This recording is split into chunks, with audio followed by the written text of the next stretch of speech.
Want to download apps on your Apple Watch? In this quick guide, I'll show you the exact steps so you can start using your favorite apps right from your wrist.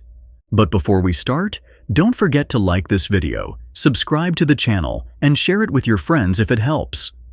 Now, start by tapping the digital crown on your Apple Watch to open the Apps menu.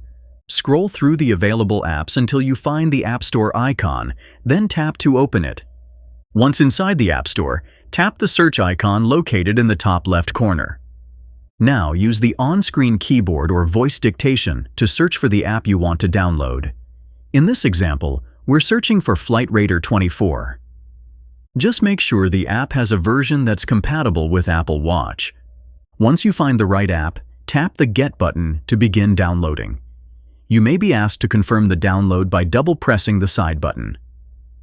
After the app is installed, return to the app home screen and scroll to find it. That's it. The app is now ready to use on your Apple Watch. In most cases, the same app will also be downloaded to your iPhone automatically. If this helped you out, feel free to share it with someone who just got their Apple Watch.